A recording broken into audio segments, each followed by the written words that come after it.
इस खबर के प्रायोजक हैं दास Hyundai, आबुलेन मेरठ। आतंकी गुरपरवंत सिंह पन्नू ने एयर इंडिया प्लेन में बम विस्फोट की धमकी दी है। पन्नू ने कहा कि नवंबर में 1984 में हुए सिख दंगों की 40वीं बरसी है। विदेशों में यात्रा करने वाले लोग 1 से लेकर 19 नवंबर तक एयर इंडिया से यात्रा न करें।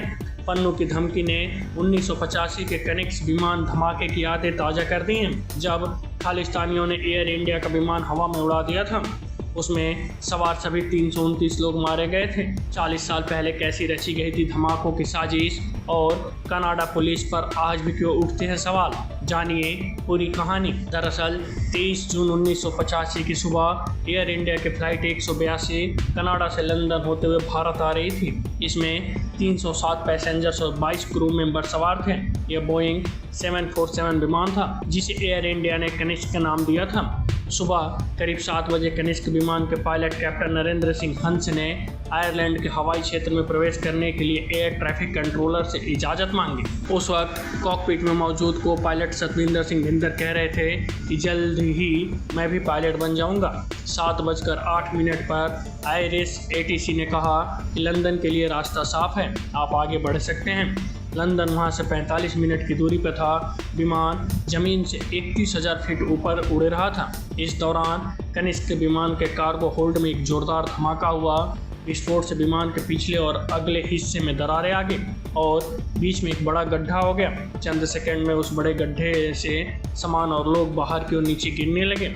कुछ पलों में विमान भी समुद्र में जा गिरा। जब आयरलैंड का बचाव दल मौके पर पहुंचा तो समुद्र में चारों तरफ तेल, बिखरे हुए शव और सामान तैर रहे थे। विमान में 329 लोग सवार थे, लेकिन 141 शव ही मिल सके। इन धमाकों के पीछे कनाडा में रहने वाले खालिस्तानी थे। धमाके से एक दिन पहले यानी 22 जून 1985 को दोपहर 1:30 बजे खुद को मंजीत सिंह कहने वाले एक शख्स ने एम सिंह नाम से एयर इंडिया की फ़्लाइट 181-182 पर टिकट कंफर्म करने के लिए फ़ोन किया। उसे बताया गया कि टिकट वेटिंग है।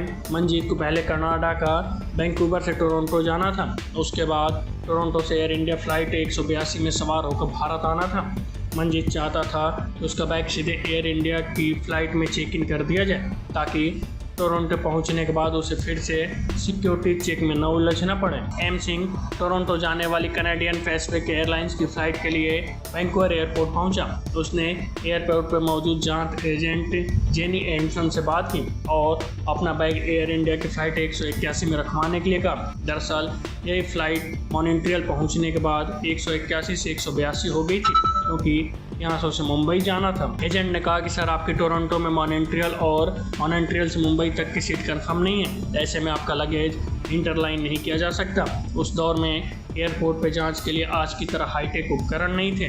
एम सिंह ने रुबदार आवाज़ में जॉनी से कहा, रुको मैं तुमसे बात करने के लिए अपने भाई को बुलाता हूँ। जैसे वो जाने लगा, एजेंट ने नरमी दिखाई और उसका सूटकेस ले लिया। एजेंट ने कहा तो सूटकेस टोरंटो में रखवा देगा, लेकिन उसे टोरंटो में एयर इंडिया की फ़्लाइट में फिर से चेक इन करना होगा, तभी ये सूटकेस उसे मिल पाएगा। शाम 4 बजे प्लेन में बैठकर 30 लोग वैंकूवर से टोरंटो के लिए रवाना होते हैं। इन सभी को टोरंटो से फ़्लाइट 182 में सवार होना था। रात 8 बजे कैनेडियन पैसिफिक एयरलाइंस की फ़्लाइट करीब 40 मिनट की देरी से टोरंटो पहुंची। यहां से कुछ सामान एयर इंडिया की फ़्लाइट 182 में ट्रांसफ़र किया गया। इसमें एम सिंह का वो सूटकेस भी था जिसमें टाइम बम रखा था। Bureau report, news first.